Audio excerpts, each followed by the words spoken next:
बच्चों, कैसे हो आप सभी लोग। देखो मैंने आपकी क्लास के अंदर चैप्टर 2 है वो स्टार्ट कर रखा है, जहाँ पर हमारा टॉपिक क्या चल रहा है, पर निषेचन प्रावस्थाएं चल रही है।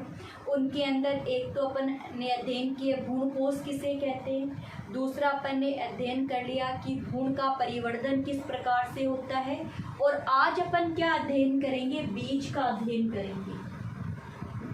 आज की क्लास किस पे निर्भर करेगी, बीज क्या होते हैं। तो देखो एक सीधी सी बात है कि लैंगिक जनन की जो अंतिम प्रावस्था है वो किसको प्रदर्शित करती है, बीज को प्रदर्शित करती है। लैंगिक जनन की अंतिम प्रावस्था बीज को प्रदर्शित करती है। जो ये बीज है क्या, आप इसे सीधे सीधे कह सकते हो कि जो निषेचित बीजांड है, जो निषेचित बीजांड है उसे क्या बोलते हैं, बीज बोलते हैं। या फिर आप कह दो निषेचन के पश्चात बीजांड है वो बीज में परिवर्तित हो जाता है। यानी कि आपसे पूछे कि बीज क्या है तो आपका सीधा सीधा उत्तर क्या हो जाएगा, निषेचित बीजांड ही क्या कहलाता है, बीज कहलाता है। लैंगिक जनन की लास्ट अवस्था या अंतिम अवस्था क्या होती है, बीज होती है। अब बीज है क्या, तो सुनो बीज में क्या क्या होगा। बीज में एक तो होगा बीज पत्र, ठीक है। दूसरी अवस्था क्या होगी बीज के अंदर, इसका होगा बीज चोल जो इसे सुरक्षा प्रदान करता है। और तीसरी अवस्था इसके अंदर होती है भ्रूणीय एक्सिस। भ्रूणीय एक्सिस में एक तो है प्रांकुर और एक है मूलांकुर। ये जो अवस्था है ये अवस्था क्या कहलाती है, यही अवस्था क्या कहलाती है, बीज कहलाती है। अब जब बीजांड किसमें परिवर्तित हुआ है, बीज में परिवर्तित हुआ है, तो बीजांड की कुछ संरचना ऐसी होगी जो बीज में परिवर्तित होगी। तो देखते जाओ, एक निषेचन के बाद में जो बीजांड है वो किस में परिवर्तित होता है, बीज में परिवर्तित होता है। तो बीजांड के जो अध्यावरण है, बीजांड के जो अध्यावरण है वो क्या बनाएंगे, बीज चोल बनाएंगे। क्या बनाएंगे, बीज चोल बनाएंगे। जो बाह्य अध्यावरण है, जो बाह्य अध्यावरण है वो बाह्य चोल का निर्माण करेगा जिसको टेस्टा बोलते हैं। जो आंतरिक है, जो आंतरिक अध्यावरण है वो आंतरिक चोल का निर्माण करेगा जिसे टैगमन बोलते हैं, टैगमन बोलते हैं। ये ध्यान में रखना। तो टेस्टा और टैगमेन क्या है, टेस्टा और टैगमेन क्या है, ये बीज चोल है। क्या है, पूछ ले कि बीज का बाह्य आवरण क्या कहलाता है, टेस्टा कहलाता है, और बीज का आंतरिक आवरण क्या कहलाता है, टैगमन कहलाता है। दो बातें याद होगी, टेस्टा और टैगमन। जैसे मान लो कोई बीज की मैं संरचना बनाऊं, एक आवरण ये बना दिया, एक आवरण ये बना दिया मैंने बीज का, तो ये तो क्या हो गया टेस्टा, और ये अंदर वाला क्या हो गया टैगमेन। फिर उसके बाद में आगे आओ, अब जो बीजांड है उस बीजांड के अंदर क्या पाया जाता है, बीजांड द्वार क्या उपस्थित होता है, बीजांड द्वार। तो बीजांड द्वार बीज में भी उपस्थित होता है, एक छिद्र के रूप में पाया जाएगा। जब बीज अंकुरित होते हैं तो अंकुरित बीज को ये छिद्र ऑक्सीजन और पोषण प्रदान करवाता है। जब बीज अंकुरित होते हैं, बीज से जब एक नया पादप बनने वाला होता है, उस समय बीजांड द्वार जो एक छिद्र के रूप में पाया जाता है, ये इसे ऑक्सीजन और पोषण प्रदान करवाता है। अब बीजांड में पाया जाने वाला बीजांड वृंत है वो हाइलम के रूप में उपस्थित होता है। किसके रूप में पाया जाएगा, हाइलम के रूप में पाया जाएगा। चित्र देखो, डायग्राम बना के दिखाऊं मैं आपको। मैं जो चित्र बनाऊंगी वो द्विबीजपत्री बीज का बनाऊंगी चित्र। तो द्विबीजपत्री बीज के अंदर देखो, जैसे ये इस प्रकार से एक बीज है, ठीक है, इस प्रकार से एक बीज है। ये जो बीज है, इस बीज में एक ये अवस्था है और एक ये अवस्था, ये बीज बन गया ना। अच्छा, ऊपर वाला बड़ा हो गया, चलो थोड़ा छोटा कर देते, ये छोटा कर दिया, हो गया। अब सुनो, ये जो है ये तो है बीजांड वृंत। क्या है ये? बीजांड वृंत। बीजांड वृंत जो किसके रूप में पाया जाता है? बीज में। बीजांड वृंत सॉरी ये है बीजांड द्वार, बीजांड द्वार, ये है बीजांड द्वार। बीजांड द्वार एक छिद्र के रूप में पाया जाता है जो ऑक्सीजन और जल या पोषण प्रदान करवाता है जब एक नया पादप बनने वाला होता है। दूसरी बात, इसके चारों तरफ ये क्या है? बीजांड वृंत, बीजांड वृंत पाया जाता है। ये इसके चारों तरफ क्या है? बीजांड वृंत। और ये पूरा का पूरा क्या हो गया? बीज चोल या बीज आवरण। बीज चोल या बीजांड दो रूप में बना दो, एक टेस्ट और एक टैग बन जाएगा। फिर और क्या क्या होते हैं? सुनो, और क्या क्या होते हैं एक बीजांड के अंदर? एक बीजांड में बीजांड काय होता है। क्या होता है? बीजांड काय होता है ना। ऐसे तो बीजांड काय नीचे गिर जाता है, खराब हो जाता है, किसी काम का नहीं रहता। जब निषेचन के बाद में एक बीजांड जो है वो किस में बदल जाता है? बीज में बदल जाता है। एक बीजांड जो है वो किस में बदल जाता है? जब बीज में बदल जाता है। लेकिन कुछ उदाहरण ऐसे हैं जहाँ पे बीजांड काय उपस्थित होता है, बीजांड काय का कुछ अंश उपस्थित होता है। अगर बीज निर्माण के समय बीजांड काय का कोई गुण उपस्थित है, कोई अंश उपस्थित है, तो ऐसे बीजों को पेरिस्पर्मिक बीज कहते हैं। क्या कहते हैं? पेरिस्पर्मिक बीज कहा जाता है। जैसे काली मिर्च, चकुंदर, ये सब इसके उदाहरण हो जाएंगे। काली मिर्च तो आपको पूछ ले पेरिस्पर्मिक बीज कौन से होते? तो वो बीज बीजांड से बीज बनते समय बीजांड काय उपस्थित हो, उसको क्या कहते हैं? पेरिस्पर्मिक बीज कहते हैं। वरना ये पेरिस जो बीजांड काय है वो नीचे गिर जाते हैं। फिर क्या था? जैसे चैलेजा था वो भी नीचे गिर जाता, फॉल ऑफ हो जाता है। समझ में आ गया बात? यहाँ पर कोई दिक्कत हो कि बीजांड से निषेचन के बाद में बीजांड से क्या बनता है? बीज बनता है। और क्या क्या परिवर्तन होते हैं हमने उनकी बात कर ली कि क्या क्या परिवर्तन पाए जाते हैं। फिर उसके बाद में हम बात करते हैं कि बीज के प्रकार कितने होते हैं। उसके बाद में हमारा अगला टॉपिक क्या रहेगा? बीज के प्रकार कौन कौन से हैं। सुनो तो बीज के प्रकार की हम यहाँ पे बात करेंगे। बीज के प्रकार, तो बीज दो प्रकार के होते हैं, एंडोस्पर्मिक बीज और नॉन एंडोस्पर्मिक बीज। एंडोस्पर्म यानी भ्रूणपोष वाला। एंडोस्पर्म अपन किसको बोलते हैं? भ्रूणपोष।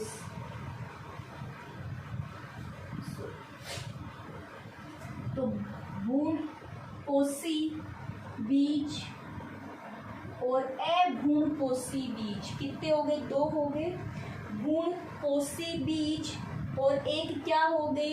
अभ्रूणपोषी बीज। ठीक है बच्चों, लिख दूं भ्रूणपोषी बीज।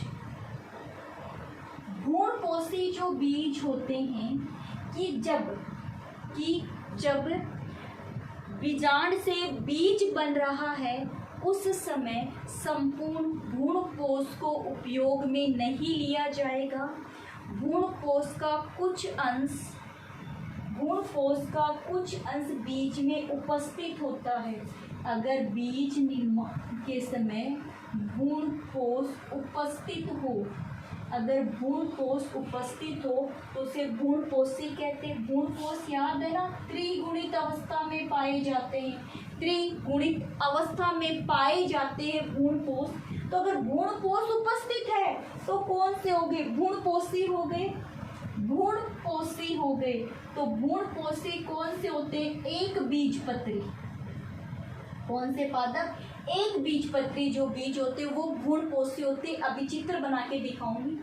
अभ्रूणपोषी बीज, कि जब बीज निर्माण के समय भ्रूणपोष अनुपस्थित होता है, कि जब बीज का निर्माण हो रहा था तो संपूर्ण भ्रूणपोष को उपयोग में ले लिया गया था। तो जब पूरा बीज बन गया तो उस समय उसमें भ्रूणपोष आया ही नहीं। तो ऐसे बीज जिनमें भ्रूणपोष नहीं पाया जाता हो अभ्रूणपोषी कहलाते हैं। जैसे द्विबीजपत्री, उदाहरण क्या दोगे, द्विबीजपत्री। चित्र बना के दिखाओ, अब सुनो। तो अब चित्र देखो। पहले जैसे मान लो यहाँ पर मैं ये बना दिया, मैंने चोर बना दिया, यहाँ पर नीचे बना दूं, ये एक प्रकार से बन गया। एक थोड़ा बड़ा बना दो ताकि आपको आराम से दिखाई।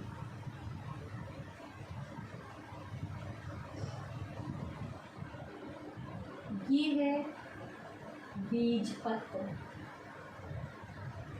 सॉरी बीजपत्र नहीं रे, भ्रूणपोष। ये क्या बना दिया, भ्रूणपोष बना दिया। भ्रूणपोष, जो भ्रूणपोष है उसके चारों तरफ प्रोटीन की बनी हुई एक परत पाई जाती है जिसको एल्यूरेन परत कहते हैं। ये जो एल्यूरेन परत है, इस परत के अंदर भोजन को पाचित करने वाले एंजाइम पाए जाते हैं। और ये रहा भ्रूणीय एक्सिस, ये रहा भ्रूणीय एक्सिस। एक बीजपत्री पादप के अंदर जहाँ प्रांकुर और मूलांकुर पाए जाते हैं वो जगह क्या है, स्क्रोटेलम। बात की थी ना, घास के अंदर पाया जाता है। यहाँ पर पार्ट्स इस प्रकार से संरचना पाई जाती है।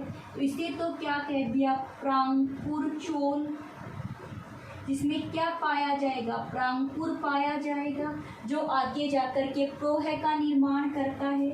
इसे क्या कहते हैं, मूलांकुर चोल, जिसमें क्या होती है, मूलांकुर होता है और ये आगे जाकर के मूल या जड़ का निर्माण करता है। और ये पूरी की पूरी संरचना क्या है, भ्रूणपोष है। अब देखो ये भ्रूणपोष पाया जा रहा है ना, तो जब भ्रूणपोष पाया जा रहा है तो जब प्रांग, और ये क्या है, भ्रूण, ये हो गया भ्रूणपोष और ये यहाँ क्या बन गया, भ्रूण बन गया है। तो जब भ्रूण से प्रोह का निर्माण हो रहा है, मूल का निर्माण हो रहा है, तो उस समय भोजन कौन प्रदान कर देगा, भ्रूणपोष प्रदान कर देगा।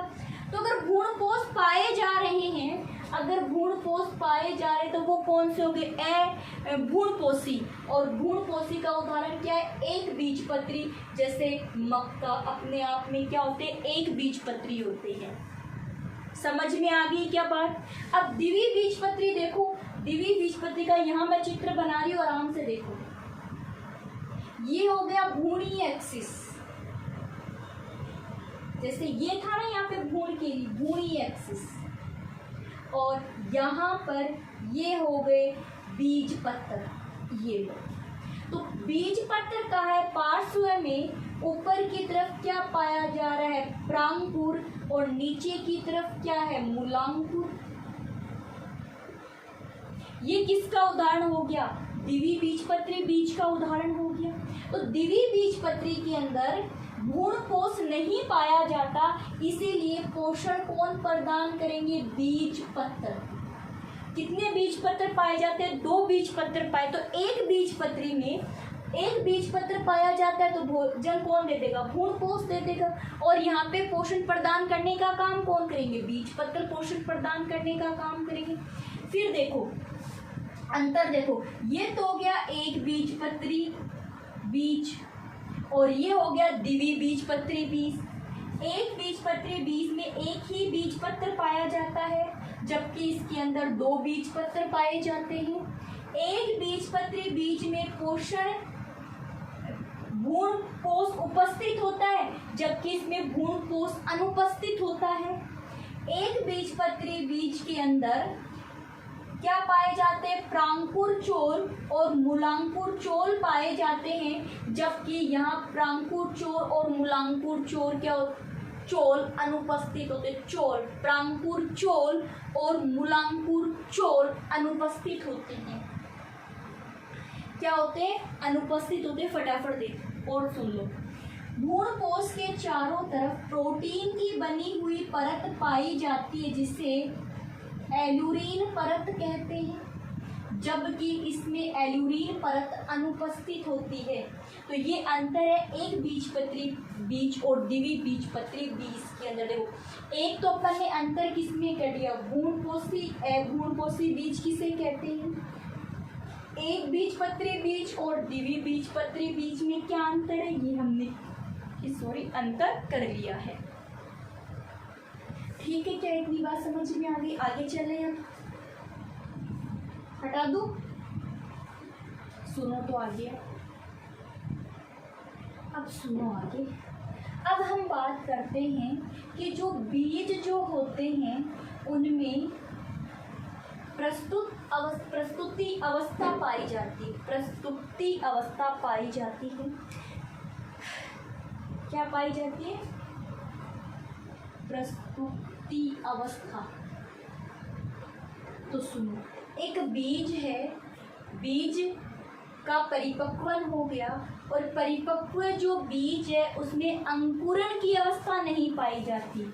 अगर कोई भी बीज है उसका क्या हो गया? परिपक्वन हो गया, और परिपक्वन होने के बाद में भी बीज अंकुरित नहीं हो रही है, बीज अंकुरित नहीं हो रहे हैं, वो अवस्था क्या कहलाती है? प्रस्तुति अवस्था कहलाती है। इस अवस्था के अंदर जो बीज होंगे वो सूख जाते हैं, उनमें जल की कमी हो जाती है। यानी बीजों में किसकी कमी हो गई? जल की कमी हो गई, और बीजों में होने वाली उपापचयन की क्रियाएं भी धीमी पड़ जाती है। उपापचयन की क्रियाएं भी क्या पड़ जाती है? धीमी। उपापचयन की क्रिया के अंदर एक तो आता है विघटन, कोई भी जटिल पदार्थ का सरल पदार्थों में टूटना विघटन कहलाता है, और एक आता है संश्लेषण, नए पदार्थ का बनना। तो चीज़ों का टूटना और नए पदार्थ का बनना, ये क्रियाएं बिल्कुल धीमी हो जाती है। इस अवस्था को निलंबित अवस्था कहते हैं। इस अवस्था को निलंबित अवस्था कहते हैं, और यही अवस्था जो है वो किसी बीज को प्रस्तुति अवस्था में लेके जाती है। अक्रियाशील अवस्था, इसमें बीज क्रियाशील नहीं होते, अंकुरित होकर के एक नए पादप का निर्माण नहीं करेगा। अगर बीज में अनुकूलन अवस्था आ जाए, ठीक है, अनुकूलित अवस्था आ जाती है और बीज में अंकुरण शुरू हो जाता है, तो वो उसकी जीवन क्षमता कहलाता है। बीज की जीवन क्षमता, बीज की जीवन क्षमता किसे कहते हैं? तो कोई भी बीज है, उस बीज में क्या शुरू हो जाए? अंकुरण शुरू हो जाए, और बीज में अंकुरण होगा तभी एक नया पौधा बनेगा। बीज में अंकुरण से क्या बनता है? एक नए पौधे का निर्माण होता है। तो बीज अक्रियाशील है, उसमें अंकुरण नहीं हो रहा है, तब तो प्रस्तुति अवस्था कहलाती है। एक बीज में सभी जैविक क्रियाएं धीमी पड़ जाती है, एक बीज में जल की कमी हो जाती है, वो बिल्कुल सूख जाता है, बीज की वो अवस्था क्या कहलाती है? निलंबित अवस्था कहलाती है। एक बीज में अनुकूल परिस्थितियों के अंदर अंकुरण की क्षमता पाई जाती है, जिससे वो एक नए पादप का निर्माण कर लेता है, वो बीज की जीवन क्षमता कहलाती है। अलग अलग बीजों की जीवन क्षमता अलग अलग होती है। एक समान जीवन क्षमता नहीं पाई जाती है बीजों के अंदर। जैसे मैं आपको उदाहरण दूं, एक पादप है ल्यूपाइन। इस पादप में प्रस्तुति अवस्था कितने साल तक है? 10,000 साल तक ये अक्रियाशील रहा। इस पादप का जो बीज है वो 10,000 साल तक अक्रियाशील रहा। फिर 10,000 साल के बाद में वो पादप है वो अंकुरित हो गया और पादप के अंकुरित होके नया पादप बना और नए पादप के पुष्प भी बने। ऐसा नहीं कि 10,000 साल तक वो बीज अंकुरित ही नहीं हुआ और जब अंकुरित हुआ तो उसमें पुष्प का निर्माण नहीं, फिर से पुष्प बने और फिर से बीज बने। अभी प्रेजेंट टाइम के अंदर एक मृत सागर की खुदाई की गई। मृत सागर का मतलब पहले वहाँ पानी था, समुद्र था, समुद्र का पानी सूख जाता है, समुद्र का पानी सूख जाता है तब उसे क्या कहते हैं? मृत सागर कहते हैं। तो मृत सागर की खुदाई की गई तो वहाँ किसके बीज मिले? खजूर के। वहाँ खजूर के बीज मिले और क्या कहा गया? ये कितने साल पुराने? 2000 साल पुराने हैं। इसका मतलब इस बीज की प्रस्तुति अवस्था कितनी रही? 2000 साल तक रही। 2000 साल के बाद में वो बीज अंकुरित हुए। जब 2000 साल के बाद में वो बीज अंकुरित हो गए तो अंकुरण होने की क्षमता क्या कहलाती है? बीज की जीवन क्षमता कहलाती है। तो अलग अलग बीजों की जीवन क्षमता क्या होती है? अलग अलग होती है। बीज परिपक्व हो गए, बीज में से जल का निष्कासन हो जाता है ताकि बीज एक लंबे समय तक सुरक्षित रहे और बीज में लंबे समय तक सुरक्षित होना जरूरी है ताकि उस जो प्रजाति है पादप की वो एक लंबे समय तक बनी रहे। आगे फसल का विकास लगातार होता रहे, पौधों का विकास लगातार होता रहे, इसीलिए वो बीज की कौन सी अवस्था होगी? प्रस्तुति अवस्था होगी। उदाहरण दूं हमारे घर में प्रस्तुति अवस्था का। हमारे घर के अंदर गर्मी के मौसम की जो अब खेती है, मूंग, मोट, बाजरा, यही तो खेती है। एक छोटा सा उदाहरण दूं, अभी देखो जैसे नवंबर तक है ना, अक्टूबर नवंबर तक मूंग मोट है वो निकाल लिए जाते हैं अपने यहाँ पर। अब आप खुद करके देख लो, अगर ताज़ा जो मूंग मोट निकाल करके लाए हो आप उनको भिगो करके रखोगे, सबसे पहले तो भीगेंगे ही नहीं, कठोर के कठोर रहेंगे। फिर भी उनके पीछे पड़ोगे, पानी देते जाओगे, चलो वो थोड़े सॉफ्ट हो, उनको किसी कपड़े में बांध करके रखो, वो अंकुरित नहीं होंगे, उनमें बीज पत्र का निर्माण नहीं होगा। ऐसे ही अंकुरित नहीं होंगे वो, क्या नहीं होंगे? अंकुरित नहीं होंगे वो। अगर यही बीज आप मार्च के बाद करो, अप्रैल मई में करो, तो अप्रैल मई में वो बीज क्या हो जाते हैं? अंकुरित हो जाते हैं। तो जिस समय वो बीज अंकुरित हो गए उनमें जीवन वापस से आ गया। तो बीजों का अंकुरित होना क्या कहलाती है? उसकी जीवन क्षमता कहलाती है। और पहले वो अंकुरित नहीं हो रहे थे, जब वो अंकुरित नहीं हो रहे थे तो वो उसकी कौन सी अवस्था थी? वो उसकी प्रस्तुति अवस्था थी। आप खुद ये देखते हो, हमारे घर के अंदर गेहूं है, बाजरा है, इसके लंबे समय तक अपन बीज सुरक्षित रख सकते हैं ना। तो वो बीज सुरक्षित क्यों रखे थे? क्योंकि हमने क्या किया, जैसे ही बीज निकाले है ना, हमने जैसे ही अनाज निकाल करके उसको धूप में सुखा देते हैं ताकि उसमें से जो पानी है, जो नमी वो बाहर निकल जाए। अगर पानी और नमी बाहर निकल जाती है, ठीक है, पानी ना होने की वजह से उसकी जीवन क्रियाएं धीमी पड़ जाएगी, बंद पड़ जाएगी जीवन क्रियाएं, और जब जीवन क्रियाएं धीमी पड़ जाती है उसे निलंबित अवस्था कहते हैं। अरे अब तो बात समझ में आ गई क्या? और प्रस्तुति अवस्था का आना जरूरी भी है बीज के अंदर, क्योंकि जब बीज में प्रस्तुति अवस्था आएगी तभी एक बीज संपूर्ण रूप से परिपक्व होता है अगली फसल को तैयार करने के लिए, है ना। तो ये आना जरूरी भी है बीजों के अंदर कि अंकुरण की अवस्था होनी चाहिए बीजों में। फिर अपन बात करते हैं बीजों का महत्व क्या है। बीजों का क्या महत्व है, तो सुनो बीजों का क्या महत्व होता है। बीजों के महत्व में सबसे पहले अपन बात करेंगे कि जो बीज है वो लैंगिक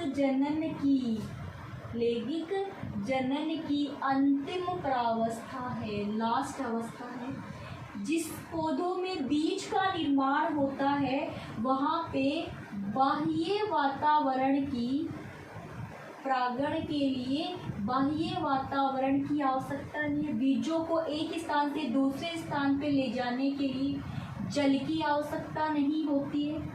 दूसरी बात, जो बीज जो होंगे, बीजों में भोज्य पदार्थ क्या है, भोज्य पदार्थ संचय रहता है। भोज्य पदार्थ क्या रहता है, इसमें संचय रहता है। जब तक बीज से जो नया पादप जब तक प्रकाश संश्लेषण की क्रिया शुरू ना कर दे तब तक ये इसे पोषण प्रदान करवाते हैं। बीज के अंकुरण से एक नया पादप बना और वो पादप जब तक खुद प्रकाश संश्लेषण की क्रिया को संपन्न ना करने लग जाए तब तक बीज उसे क्या करते हैं, पोषण प्रदान करवाते हैं। जो बीज है वो प्रतिकूल परिस्थितियों को भी झेल सकता है।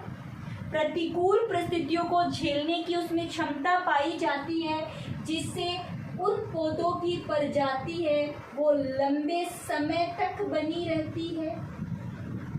जो बीज है वो लैंगिक जनन से बनते हैं, इसीलिए इससे बनने वाला जो पौधों के अंदर विभिन्न गुणों का विकास होता है, विभिन्न गुणों का विकास होता है और विभिन्न व नए गुणों से जैविक विकास होता है, एक नई प्रजाति बनती है।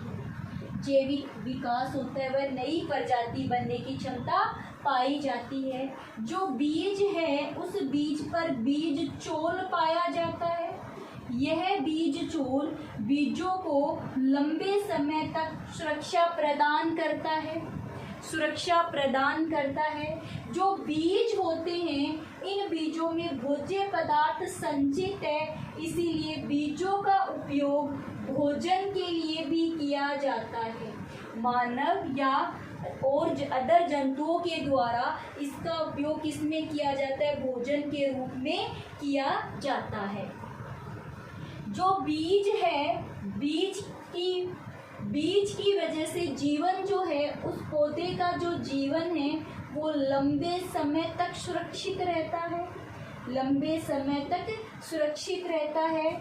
ये उस प्रजाति के भविष्य को बनाए रखते हैं। अधिक तापमान, कम तापमान, पीएच यानी प्रतिकूल परिस्थितियों से सुरक्षा करते हैं। इसका जैसे मैंने अभी एक उदाहरण दिया था, 10,000 साल तक लुपेलाइन जो पादप था उसके बीज 10,000 साल तक सुरक्षित थे।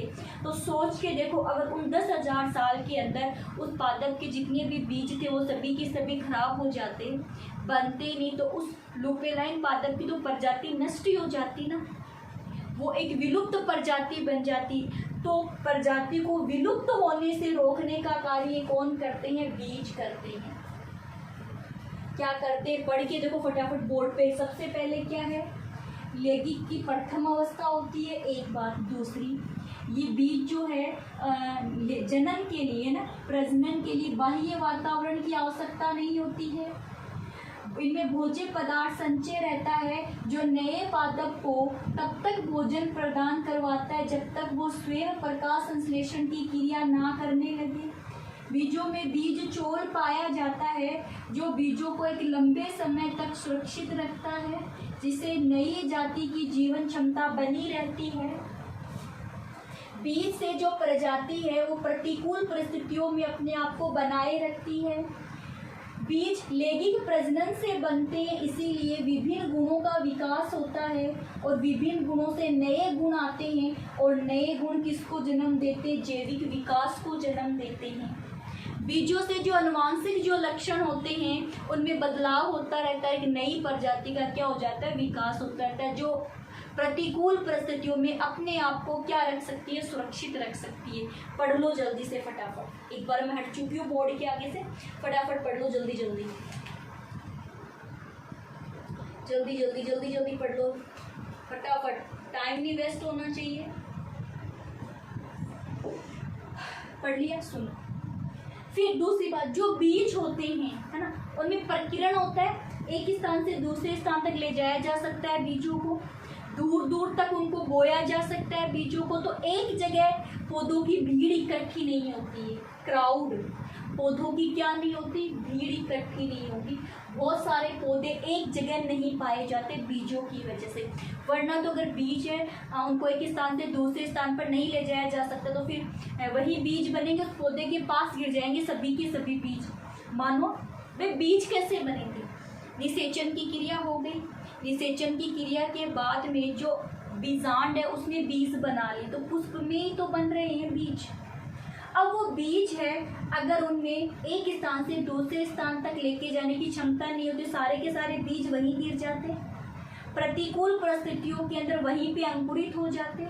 उससे बनने वाले पादपों की भीड़ भी फिर वहीं हो जाती एक जगह। और उन पादपों के बीच में क्या होता, फिर कंपटीशन की भावना होती, जल के लिए, खनिज पदार्थों के लिए, भोज्य पदार्थों के लिए, और वो प्रजाति शायद नष्ट हो सकती थी। इसीलिए बीज की वजह से पादपों के अंदर भीड़ पैदा नहीं होती, आराम से फसल उत्पादित हो सकती है।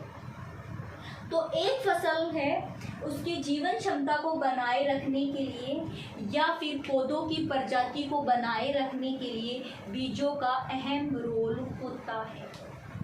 ये आज का हमारा टॉपिक इस पे था, बीज। क्या क्या पढ़ा हमने?